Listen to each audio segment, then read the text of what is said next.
Est-on en train d'atteindre les limites de l'humain aujourd'hui? Physiologique. Qu'est-ce qu'on a pris comme critère? La taille.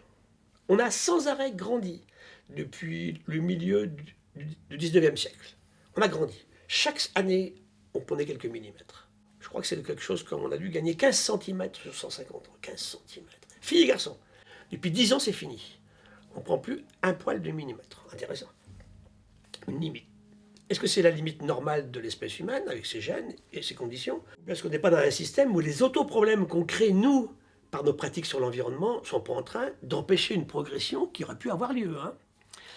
Deuxième critère, la durée de vie. On me dit de plus en plus vieux. Faux. Ça a été vrai pendant longtemps. Les femmes gagnaient 3 mois d'espérance de vie par an. On a gagné 35 ans depuis 1860. 35 ans, c'est considérable, bien sûr. Et bien, c'est arrêté depuis 10 ans. Là, je regarde les records du monde, à dire la personne à l'instant T qui est la plus âgée de la planète. Les 50 derniers records du monde, 48 filles. Les femmes vivent plus longtemps que nous. C'est en train de se réduire la différence homme-femme. En ce moment, en France, c'est 84 ans la moyenne pour les femmes et 78 pour les garçons. C'est intéressant de réfléchir parce qu'on a progressé là-dessus, puis ça s'est arrêté depuis 10 ans. Aujourd'hui, le seul record homologué scientifiquement démontré, c'est une Française, c'est Jeanne Calment, l'Arlésienne, qui est décédée il y a 10 ans, un peu plus, qui avait plus de 122 ans. Mais aucun humain n'a jamais atteint ça. Il y a de plus en plus de centenaires, ça c'est très clair. Mais après, c'est difficile en énergie pour aller à 101, 102, 103, 104. Et puis souvent, on est 113, 114, c'est les durées actuelles. C'est une Jamaïcaine qui doit avoir 113 ou 114 en ce moment. Est morte l'an dernier, on n'en a pas parlé, mais c'est assez génial. Une Italienne qui s'appelait Eva Morano, qui était la dernière humaine née au 19e siècle, vous vous rendez compte? En 2017. Elle était née en 1899. C'est fabuleux. Et le troisième critère qu'on a appris avec nos amis, puisque ce sont les spécialistes de la physiologie du sport de haut niveau, c'est les performances sportives. Donc on voulait une course olympique, un lancer et un saut, donc le saut en hauteur, normal, le lancement du poids, et on a pris le 800 mètres plat, qui est la course la plus dure finalement. Et ben c'est au taquet. Vous prenez les 10 meilleures performances de l'année depuis qu'on les mesure. Alors chez les filles, on n'a aucun chiffre avant 1930, elles n'avaient pas le droit de faire du sport. C'est incroyable.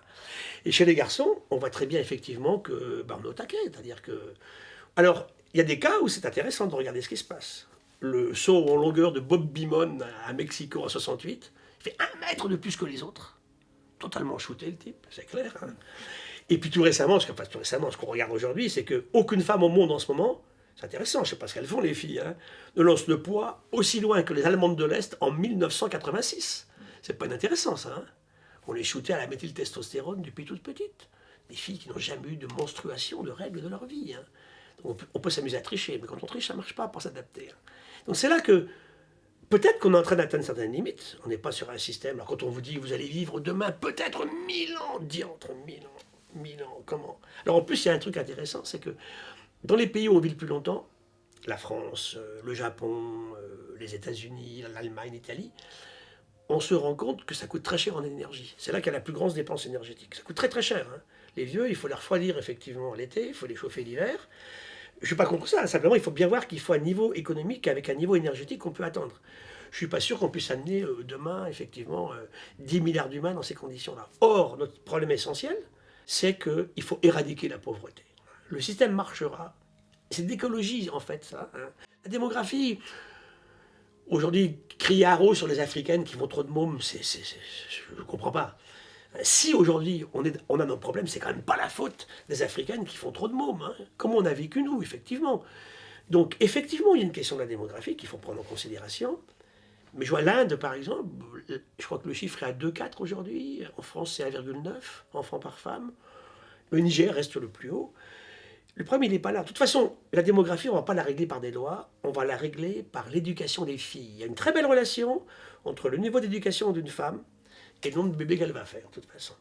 Donc, éduquons les petites filles, remettons-les à l'école, là où elles n'y vont plus, et on arrivera, je pense, on est sur une courbe qui, effectivement, tend à l'asymptote. Après, est-ce que la planète est capable de nourrir, effectivement, 9 milliards d'humains? Probablement que oui, mais en rechangeant complètement la distribution des ressources. Alors l'humain dans ces conditions-là ne pourra pas survivre de toute façon dans un environnement. C'est Hubert Reeves qui disait ça, uniquement peuplé d'humains. Gandhi disait une chose très belle, il disait en fait, on juge un degré de civilisation à la façon dont on traite les animaux. Et ce qui me gêne, et dans le droit français aussi en ce moment, ce qui me gêne beaucoup, moi, c'est qu'on ne reconnaît l'animal que comme domestique. Il a un propriétaire. Les sauvages, alors en plus c'est compliqué. Un faisan élevé, il est domestique, on doit le protéger, et on le lâche et on tire dessus, 10 minutes après il est revenu sauvage. Ça n'a pas de sens. C'est là qu'il faut réfléchir un petit peu à cette raison-là. Il faut reconnaître à l'animal effectivement ce qu'il est. Alors moi je me suis beaucoup battu dans les mouvements aussi, parce qu'on refuse la dignité à l'animal. Il n'est pas digne, il n'y a que l'humain qui est digne. Il n'y a pas de science là-dedans. Alors ok, j'arrête de me battre là-dessus, parce que je suis plus Don Quichotte, j'ai pris un peu d'âge maintenant, à 35 ans je me serais battu là-dessus, c'est plus la peine aujourd'hui. Mais dans ce cas-là, notre dignité à nous, nous oblige à les reconnaître comme ils le sont. Alors on me dit aujourd'hui, ils sont sensibles. Ils sont sensibles depuis qu'ils existent. La loi française, c'est tous les vertébrés, donc des poissons, mammifères sont sensibles, donc on doit y faire attention. Et parmi les invertébrés, intéressant d'ailleurs, les céphalopodes, hein, ce sont les pieuvres, les calmars, les seiches, eux sont également sensibles. Tout ça, en fait, il faut le regarder avec beaucoup plus de tendresse, je dirais même. D'amour, on a oublié complètement ça. On ne s'aime plus entre nous, on n'aime pas les animaux. Et les plantes, n'en parlons pas. Alors maintenant, on parle beaucoup, vous avez vu, on parle d'intelligence des plantes. C'est peut-être un petit peu trop poussé, mais en tout cas, elles sont tout sauf cons, les plantes. Hein. Sinon, elles ne seraient plus là. La plus grande biomasse du vivant sur la Terre, c'est vrai, si je mets les bactéries à part, c'est les plantes, beaucoup plus que les animaux. Donc, l'humain retrouvera cette harmonie quand il a retrouvé ses relations avec le monde vivant. Sinon, alors si on va vers un système extrémiste où effectivement on supprime tout ce qui nous embête, on ne sait pas faire ça de toute façon. Regardez le loup, hein. On dit aux gens on pouvait en tuer, ils ne les trouvent même pas les loups, ils sont trop malins pour qu'on les trouve. C'est une philosophie qu'il faut développer en même temps que les connaissances technologiques et techniques. Et aujourd'hui c'est vrai qu'on va vers un système où l'avenir est sombre pour moi si on oublie, si on n'est pas prévoyant, si on est égoïste, si on est intolérant, si on est effectivement dans un système de répartition des ressources aussi minable qu'aujourd'hui. Il faut du partage, il faut de la tolérance, il faut de l'amour. C'est ça qu'on a perdu en fait. Donc c'est un mélange subtil de spiritualité et technologie. Mais pas que la technologie, ça c'est sûr. Chaque espèce vivante, en apnée, prenez le meilleur humain. C'est un sport que j'aime beaucoup, l'apnée, parce que les filles sont aussi bonnes que les garçons. Il n'y a pas de différence au départ, elles sont largement dans la maîtrise d'elles-mêmes, dans la concentration, puis elles consomment moins d'oxygène que les garçons, si c'est bien pour descendre. On est ridicule par rapport à un cachalot. Prenez Bolt, fabuleux bonhomme. C'est un type sur 8 milliards en 100 ans peut-être, vous imaginez sur combien d'humains en 100 ans? Eh bien ce type-là, effectivement, il court le 100 mètres en 9,58, faites le calcul, ça fait je sais pas, à peine 40 km/h. C'est un chat. Un chat. À la fin, il court à 48. On dit, ouais, mais tu comprends, les animaux... non, les humains, ils savent nager et courir. Je dis, oui, les animaux, ils nagent, ils courent, en plus, ils volent en plus.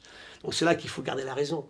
Chacun est le résultat d'une évolution longue qu'il a merveilleusement adaptée à un système. Alors pour revenir à l'humain aujourd'hui, quand on évolue, on se spécialise. Mais l'humain, justement, ne s'est pas trop spécialisé. Il peut bouffer n'importe quoi.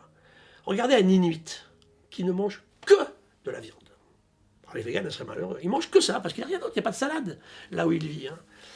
Et un Chinois du Yunnan qui toute sa vie n'a mangé que des plantes. Il n'a pas d'argent pour acheter de la protéine animale, il n'en mange pas. Puis c'est pas dans sa culture. Homo sapiens est capable de faire ça. Par contre, je ne changerai pas un Inuit en chinois en 15 jours. Je vais le tuer le type, hein, parce qu'il est adapté. Pourquoi on digère le lait adulte? C'est parce que des gens ont commencé à élever des vaches et puis des chèvres dans la Sibérie et puis dans l'Asie centrale il y a quelques milliers d'années. Donc c'est vrai qu'on est merveilleusement adaptable, l'humain. Puis l'humain, c'est vrai que par sa technologie qu'il a aidé, elle est où la différence entre l'humain et l'animal? L'humain est capable d'utiliser des outils et de les garder. L'animal, il fait des outils, mais il ne les garde pas. Et ça va tout changer. Et c'est vrai que cette capacité-là de l'humain a fait de lui ce redoutable prédateur. Hein. Regardez, je vous donne un biface, un caillou. Pendant 2 millions d'années, c'est le seul outil, la seule arme qu'avaient les humains. Un biface. Je vous le donne aujourd'hui pour tuer un sanglier. Croyez-moi, le sanglier, il a ses chances. Dès le moment où on a inventé l'arme de jet, d'abord le propulseur, la lance, puis l'arc et la flèche, puis plus tard, la poudre noire, ça va tout changer. Et c'est comme ça que l'humain a acquis cette domination. Le mot Faber, comme dit Edgar Morin, on est Faber. On a une montre, des chaussures, des belles caméras vidéo, on sait communiquer, enregistrer, on invente maintenant toutes les nouvelles technologies. Oui, mais ce qu'il dit, en fait, notre mentalité est toujours dans l'enfance, en fait. Quel usage on fait de cette technologie? Donc ça peut à la fois nous permettre de faire beaucoup mieux, éventuellement de sauver le système, comme si on les utilise de la façon actuelle dont on le fait aujourd'hui, ça va précipiter en fait le système vers sa fin, parce qu'on va épuiser les ressources.